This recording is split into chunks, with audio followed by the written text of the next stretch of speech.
It's so close. For thousands of years, man has found comfort in its presence.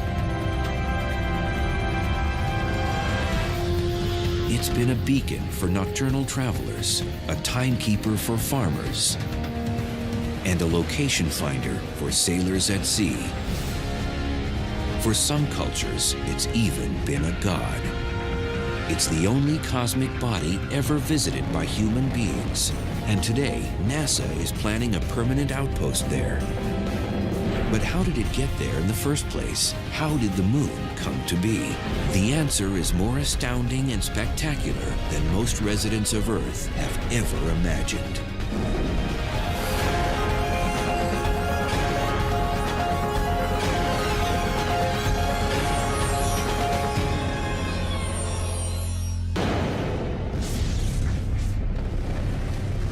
At last count, over 150 moons populate our solar system.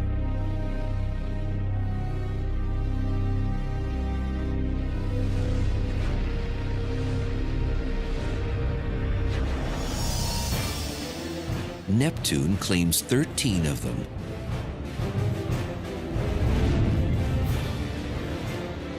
Saturn has 48.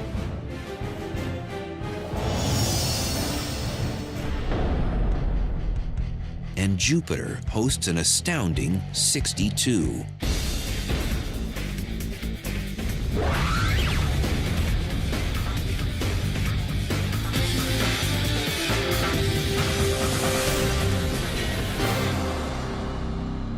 Earth, on the other hand, has just one. But it's a special one. Our moon, Luna, as the Romans named it, is remarkable in its size. It is by no means the largest moon in the solar system. Several others are bigger.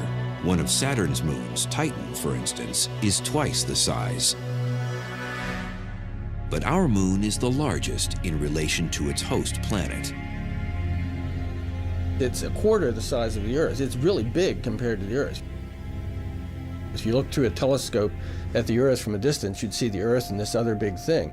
If you look at Jupiter or any other planet, you got the big planet and then little tiny moons right next to it. So our moon is so much bigger, and it's the only one of the now 8 planets that has that situation.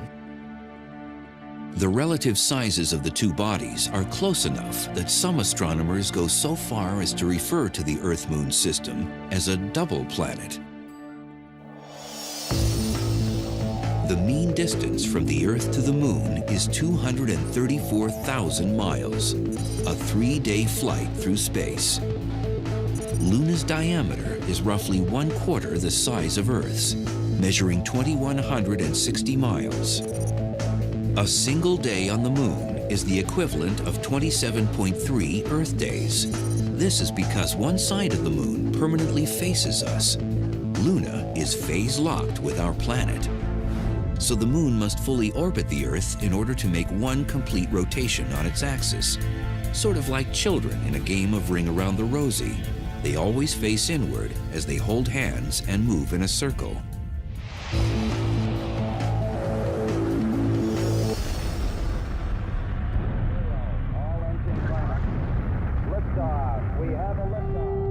Yet as closely related as the Moon is to our Earth, it would only take a brief visit to Luna to make it quite clear that it is in fact a very different world from our planet.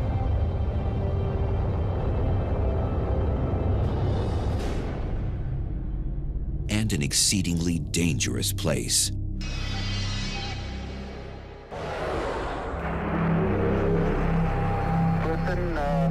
Tranquility Base here. The Eagle has landed. There's no air, of course, so you need your spacesuit. Indeed, the Moon has absolutely no atmosphere at all. So there is nothing to carry sound waves. If you were standing on the Moon with a friend and tried to converse, the person wouldn't be able to hear you, except by radio. I was strolling on the moon one day in the merry, merry month of December. No atmosphere also means that there are no air molecules to scatter light from the sun. So the sky is always black.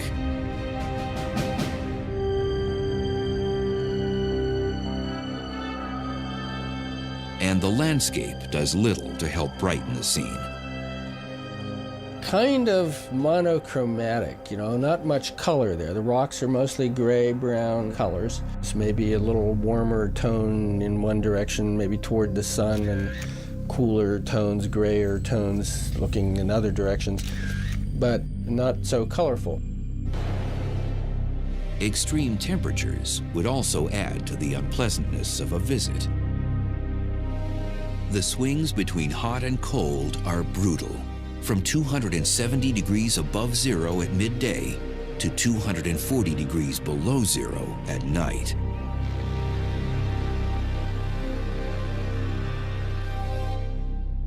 Even the moon's low gravity, just 1/6 of Earth's, could present a hazard to a tourist. A reality the Apollo astronauts kept at the tops of their minds during their many moonwalks. But they realized that beyond the thickness of their visor in their spacesuit was death. Should they do something and fall into a rock and lose their footing and fall and hit an outcrop, this visor could be cracked, exposed to the lunar vacuum. We would have had a serious situation on our hands.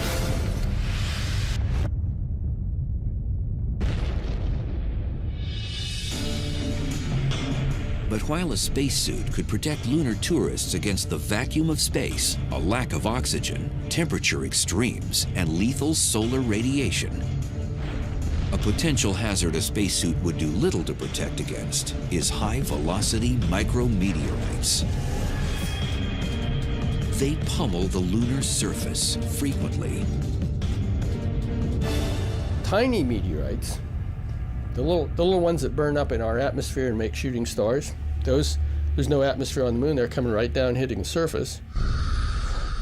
They pulverize the lunar surface, generating a dusty blanket of gravel-like material called regolith. Dr. Amanda Hendricks studies the moon at NASA's Jet Propulsion Laboratory. This plant here is kind of a regolith factory. It's ground up rock, is what it is. The timescales at this gravel mill are a lot faster. Here, it's made in less than an hour. But on the moon, it is the result of more than 4 billion years of bombardment by meteoroids and micrometeoroids raining in on the surface and breaking up the rock. Like the product of this gravel mill, lunar regolith has formed in a variety of grain sizes, from large rocks to fine dust. This very fine dust is familiar to us from Apollo images that were seen of astronauts' footprints in the dust. It's very fine, and so fine, in fact, that the astronauts had problems with it sticking to their spacesuits, getting into the equipment, and it can end up causing a bit of a problem. Really big meteorites have also hit the moon in the past. In fact, these massive impacts are responsible for the dark circular regions on the lunar surface, the shapes that to many observers seem to be arranged like the eyes, nose, and mouth of a human face. They make up the illusion of the man on the moon.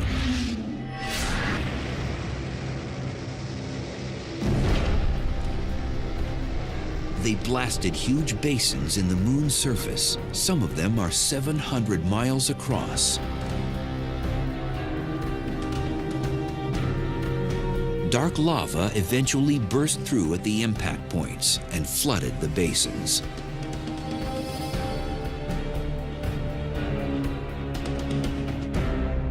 Today, we call these dark regions Maria, the Latin word for seas. This dates back to the 17th century when Renaissance-era observers looked up at the moon. They speculated that the dark areas might be oceans, and astronomers of the time gave the many dark spots, or seas, whimsical names. The seas are all named after effects that were once attributed to the moon. So you have the Sea of Storms, and the Sea of Crises, and the Sea of Tranquility, and so forth. Some of the younger impact basins have had less time to erode, so their features are still relatively crisp. One in particular is called Mare Orientale, or the Eastern Sea. It's some 600 miles across, and the impact that created it was so massive and direct, the result looks very much like the bullseye on a target. This Orientale scar is kind of like a bullet shot into glass, where you see all the sort of rings around it and fractures going out. People have often said if that had been on the side facing directly toward the Earth, we might have had a whole different mythology about the moon, because it would have looked like a big eye staring at us.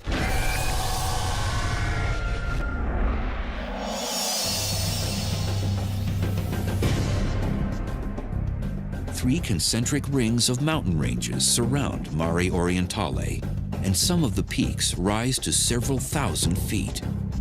They're all effects of the monster impact. When we see mountain ranges on the Earth, they're mostly caused first by the continents moving around, crashing into each other very slowly, buckling up and creating mountain ranges, which then erode into all the spectacular shapes that we see, the Matterhorn and so forth, from water erosion. On the moon, there are no continental plate tectonics. The surface is static. Yet you still have mountains on the moon. And the reason is that those big impact basins, that's a big explosion, excavates a pit, throws material up on the outside. So you have these rings of mountains, arcs of mountains that surround the impact sites. But they're impact features. Again, they're caused by the external forces, not the internal forces. Another notable impact crater, much smaller than Mare Orientale, but every bit as spectacular, is Tycho. Named after a prominent 17th century Danish astronomer, this impact feature is located in the southwestern quadrant of the moon's near side. It's in the bright area. You can almost see it with your naked eye.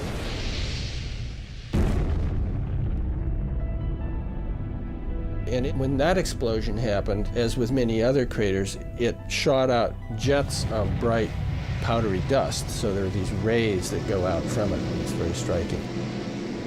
The rays of dusty, ejected material extend some 900 miles from the Tycho impact site. A mountain of debris also rises from the center of the crater. This is a result of recoil from the asteroid strike. Some of the highly compressed material at the center of the impact site springs outward once the impacting body either ricochets or disintegrates. But long before any of the moon's specific features could be discerned through sophisticated telescopes and space travel, careful observation of lunar behavior and appearance was still vitally important to Earth dwellers.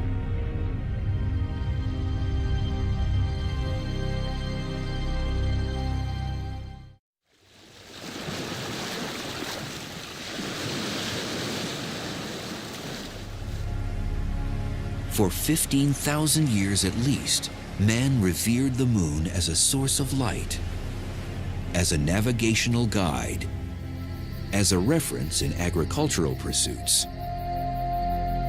and most of all, as a convenient timekeeper.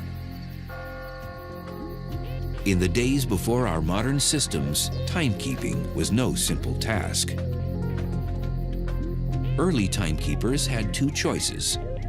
They could monitor the sun or the moon. If you think about trying to keep track of dates, if you use a solar calendar like we do nowadays, there are 365 days in a year, and that's an awful lot of days to keep track of. And it's not something that the ordinary person can do very well. Compare that with a lunar calendar. Everybody can tell when the full moon is, when the new moon is. You don't see the moon at new moon. You see it, it's big and round at full moon, so it's easy to tell. There are only 28 to 29 days in a lunar cycle, so it's easy to count them. And so most societies actually start out with a lunar calendar. Early observers of the moon also recognized that our planetary neighbor has a very real physical effect on the Earth itself. The moon is responsible for the rise and fall of our ocean tides.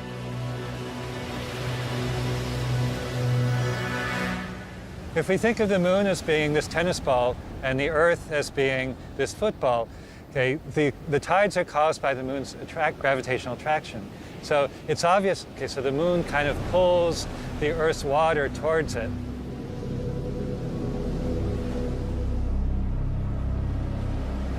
And so this creates a slight bulge in the direction of the moon.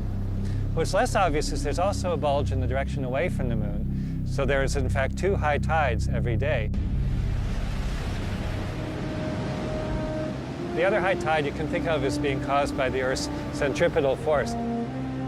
The Earth and the moon are both rotating around, and that causes the water on the far side to also move out. An extreme illustration of the difference between high and low tides can be found along the shore of Canada's Bay of Fundy. The water level from high tide to low tide drops an astounding 55 feet. For some forms of life on Earth, the advance and retreat of the tides creates useful habitats.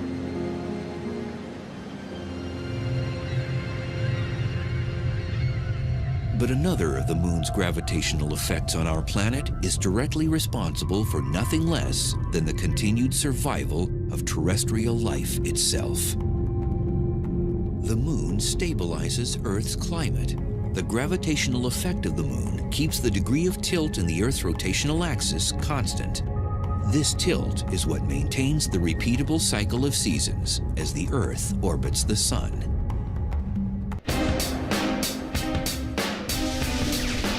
Over the millennia, with the moon's prominent and constant presence in our night sky, men ultimately began to speculate on its origin. How did it form? How did the moon come to be? In 455 BCE, the Greek scholar Anaxagoras theorized that the moon was simply a rock that was flung off by the Earth. Most of his contemporaries, on the other hand, were convinced that the moon was a god, or maybe a huge ball of fire. So Anaxagoras' notion did not get much traction. Quiet speculation no doubt continued, but no hard information about the moon came until 1609. When Italian astronomer Galileo Galilei pointed one of the first telescopes at the moon and recognized that he was looking at a landscape, the terrain of another world. When you look at the moon through a telescope, it looks completely different from the way it looks to the naked eye. Instead of looking flat the way it does to the naked eye, it really looks round, and you can see the shadows, you can see all these craters that the naked eye does not see, and it just immediately looks like a world. It jumps out at you into 3 dimensions. Galileo made detailed drawings of the small planet's surface and established once and for all that the moon is a solid world, not a god or a fireball. But the groundbreaking astronomer never publicly speculated on the moon's origin, primarily because his interests soon moved to other planets. Not until 1873, did the first science-based theory regarding the origin of the moon publicly emerge. It sprang from the mind of a talented French astronomer named Edward Roche. Roche advocated what's called the co-accretion theory, which says that basically Earth and the moon grew up at the same time out of the same materials. In Roche's day, many scientists began to believe that the planets might have formed from hot condensing clouds of gas.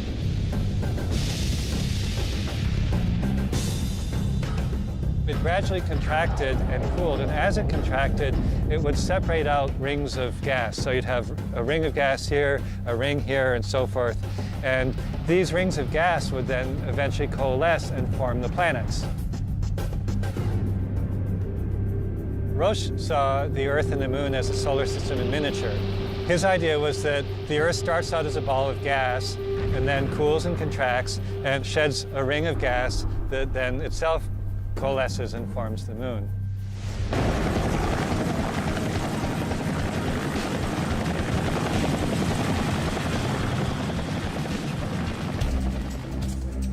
But there are problems with this theory. For one, our moon has a much lower iron content than the Earth. If the two bodies formed from the same materials, their basic composition should be the same, but they are not. This and other inconsistencies soon led fellow astronomers to quest for new ideas to explain the existence of the moon.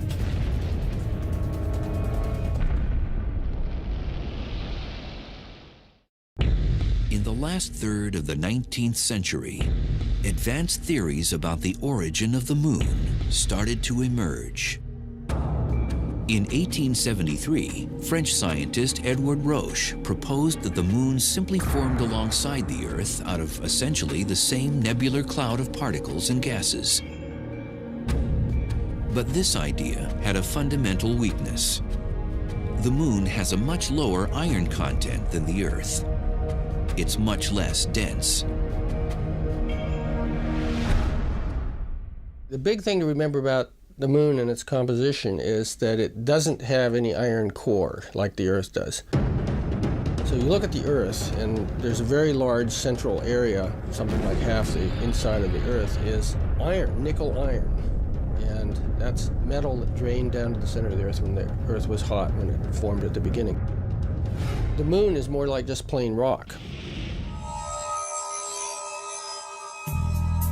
Scientists initially deduced the mass of the moon through observation and mathematical calculations. If the moon had formed from the same stuff that made the Earth, the iron content should be similar.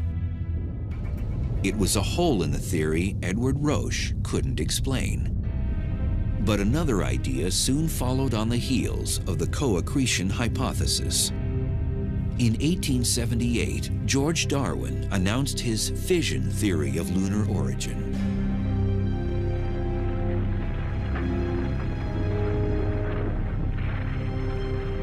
This idea received some attention in part because Darwin had a celebrated father. Charles Darwin, author of Origin of Species. In time, though, George Darwin stepped out of his father's shadow and became known as England's leading expert on tides. And through extensive analysis of the tide-moon relationship, George Darwin came to the realization that the moon is gradually moving farther and farther away from the Earth. It wasn't proved until 95 years later when astronauts landed on the moon. They put little mirrors on the moon. And you can shine a laser at the moon, and the laser will bounce off the mirror, come back, and you can actually measure the exact distance between the Earth and the moon. And the rate at which the distance is increasing is 3.8 centimeters per year. 3.8 centimeters is about 1.5 inches.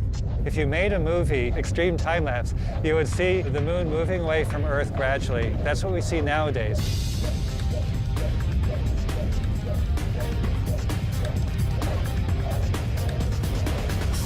Darwin began to consider what would happen if you reversed the process, if you ran the movie backwards. As we move backwards in time and the moon moves closer, both the moon's orbit and the rotation of the Earth get faster and faster. And so, well, what happens is that eventually the moon must coalesce with the Earth. It must hit the Earth. The logical conclusion for Darwin was that a portion of the molten, rapidly spinning Earth must have separated from the main mass and spun off to become our moon.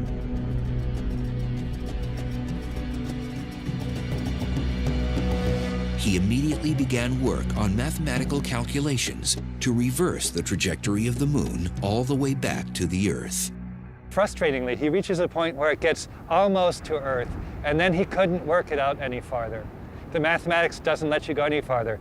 What you get to is a point where the moon is whipping around the Earth at a rate of 5 revolutions a day, or 6 revolutions a day. So it's just zooming around the Earth, okay? And it's about 5,000 miles away from the Earth. Still, the mathematics did not allow Darwin to bring the two cosmic bodies into contact. The fission theory was debated for decades, but scientists eventually concluded that the relative movements of the Earth and Moon could not have resulted from it. The Earth would have been spinning too fast to account for its present rotation rate.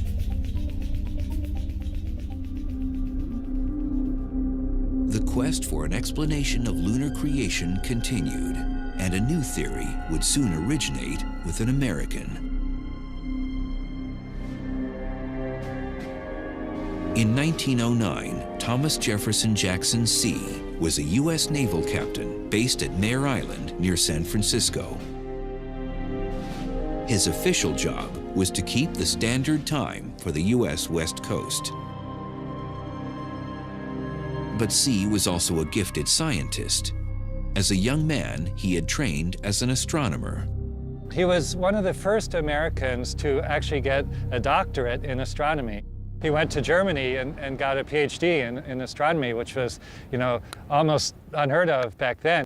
The U.S. was still scientifically total backwater in the 1800s. C's duty station, Mare Island, had an observatory, and the captain's job allowed him plenty of time to theorize. He had spent time analyzing both the co-accretion and the fission hypotheses regarding the origin of the moon, and he wasn't convinced. Gradually, Thomas C. developed a completely different idea.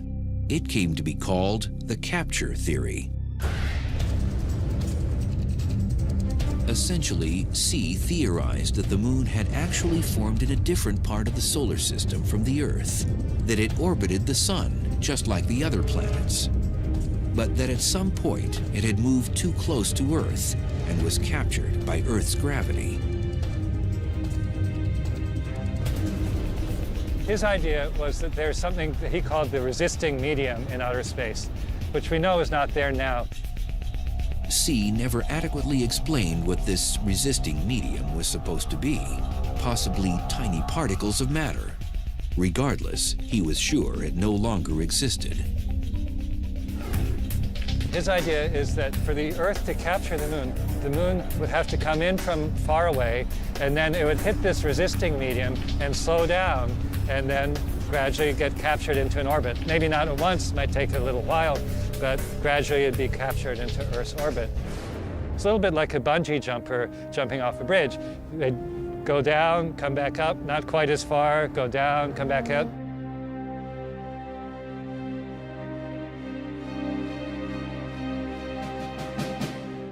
And eventually they'd settle down at the bottom. Thomas C's capture theory would certainly explain the difference in iron content between the Earth and the moon. If the moon formed elsewhere, its composition could be very different. On the other hand, the notion that Earth's gravity could capture and retain such a large object was unlikely, since there is no obvious resisting medium to slow down an object as big as the moon. All three theories had significant weaknesses. The origin of the moon remained a mystery.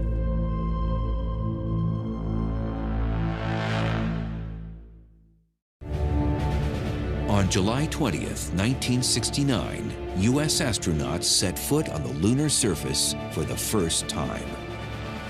It's one small step for man, one giant leap for mankind.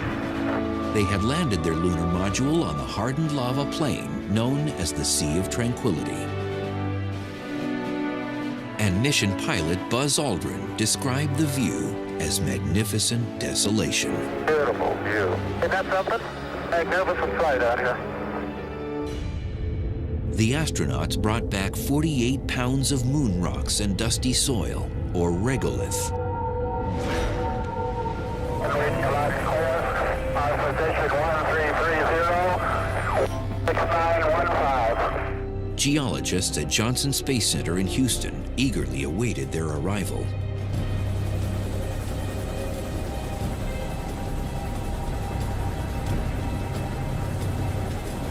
The excitement when samples first came back was just electric. I mean, it was just incredible. Nobody really knew quite what to expect.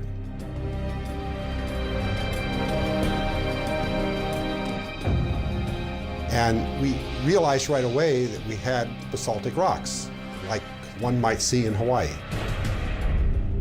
In fact, very similar to rocks one would see in Hawaii.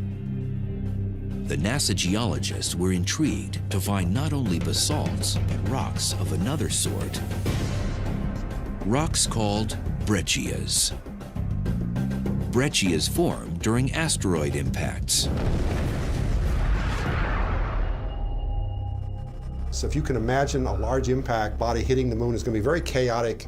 It's going to throw up debris. Debris is going to come flying out of this, what winds up to be a crater after it's over, and you can see the many craters on the moon.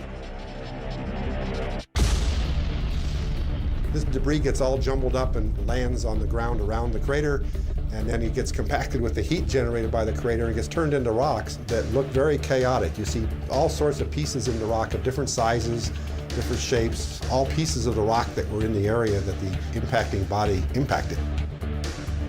We had just not seen anything like this on Earth. The moon rocks soon began to tell a fascinating tale. First, the rocks and soil samples contained particles, indicating that the moon must have been covered by a deep ocean of lava after it formed. This notion was reinforced by the discovery that the rocks were lacking significantly in what scientists call volatile elements. Volatile elements are those that can evaporate easily and therefore be lost when you heat up a rock. And some examples of volatile elements include water or potassium, for example. And if you compare the bulk Earth rocks to lunar rocks, you find that the lunar rocks are extremely parched. It's as if they've been heated and they've lost a lot of their volatile elements. But along with these stark contrasts, the lunar samples also revealed at least one astonishing similarity between the lunar surface and rocks and soil from Earth. The isotopes of individual elements, like oxygen in particular, you have different forms of oxygen. The moon had exactly the same ratios of different forms as the Earth did. But all the other rocks we knew from elsewhere in the solar system, which are meteorites that fall out of space, all have different oxygen isotope ratios, which tells you that the moon material and the Earth material are very, very similar.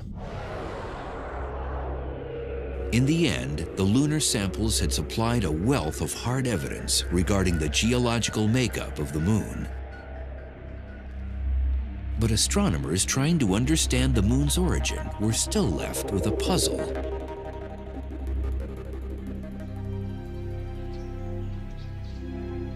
For William Hartman of the Planetary Science Institute in Tucson, Arizona, the information gleaned from the moon rocks supported some ideas he'd been working on for nearly a decade.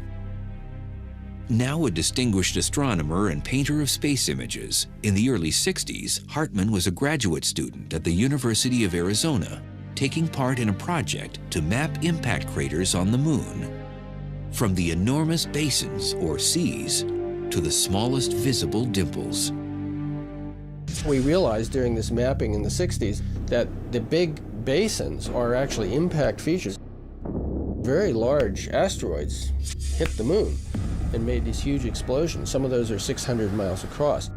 How big an object does it take to do that? Something like 100 miles across. So we had large objects running around in the inner solar system as the Earth was forming, and they were crashing into planets. For Hartmann, the notion that 100-mile-wide asteroids once impacted planets begged a couple of questions. Could planet-sized objects have ever collided? And could that have something to do with the formation of the moon? By 1972, Hartmann and fellow Tucson astronomer Don Davis had created a computer program to help them explore these ideas. The program made a rough attempt to simulate the accretion process in the early solar system.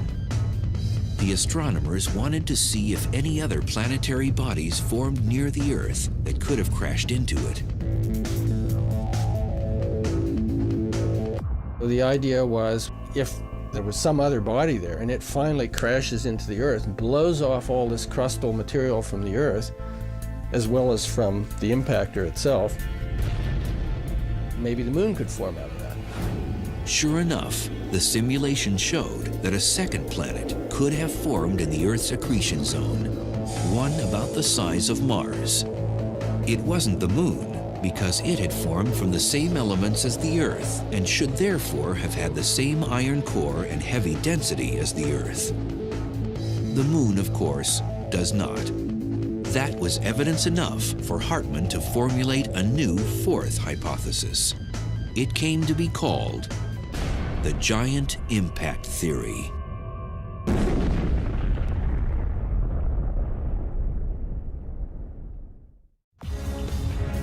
In 1974, a new hypothesis explaining the origin of Earth's moon debuted on the world's scientific stage. Its proponents dubbed it the giant impact theory. The basic idea is that about 4.5 billion years ago, Earth collided with an object roughly the size of the current planet Mars. It's a very large collision, and it started the Earth spinning. It's what gave us our current 24-hour day, we believe. And this collision was so massive that it launched material into orbit around the Earth, and it's from that material that we believe the moon later coalesced.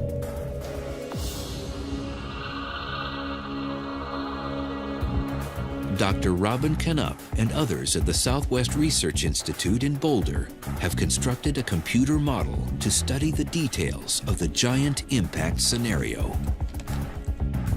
It divides up the Earth and this colliding rogue protoplanet into many different particles, and then the evolution of each particle is tracked through the course of the impact.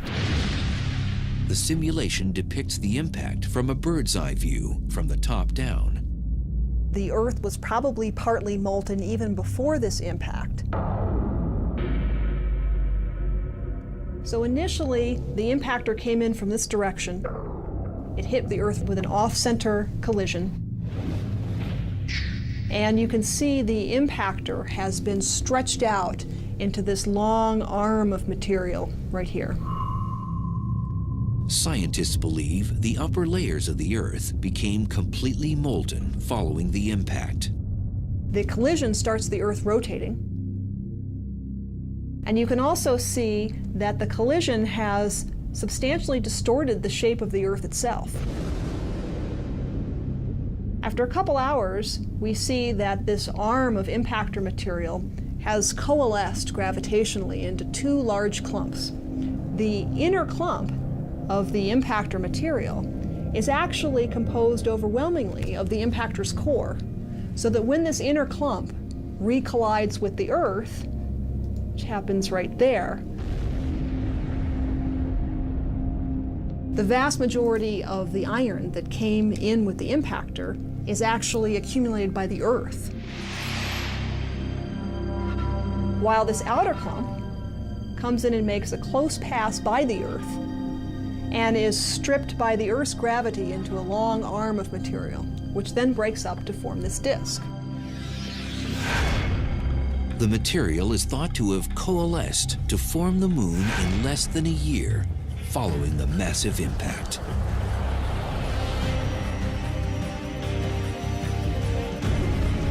There is no sign of this impact on the Earth today, because at the time, our planet had only developed to about 90% of its current size.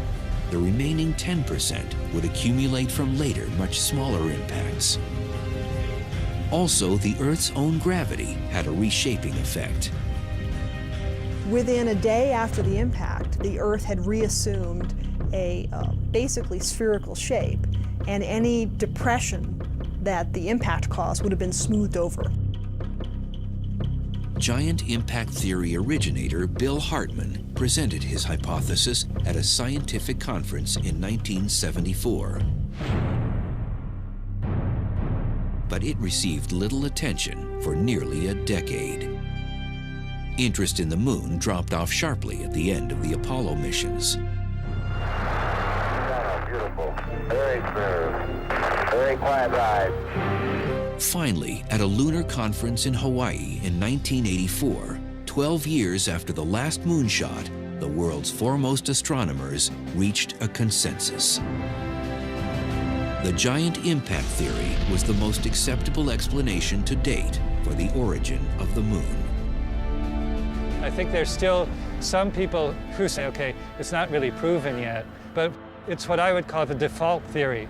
If you look at any textbook of planetary science or geology, it's just the theory that's accepted. And there are certain small discrepancies which have yet to be explained, but by and large, it works.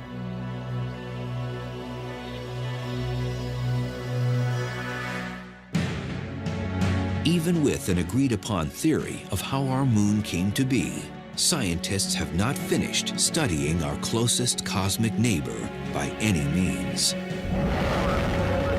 In fact, talk of returning to the lunar surface with a permanent manned outpost has recently emanated from the White House and NASA headquarters. Gorgeous views out the window. Big sequence good, everything go.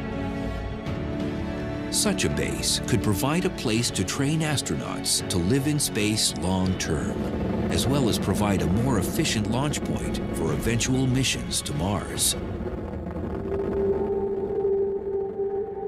But such lofty scientific goals are far from the minds of average residents of Earth, who occasionally peer up at the glowing, mesmerizing lunar disk in the night sky. For us, talk of lava oceans, regolith-forming micrometeorites,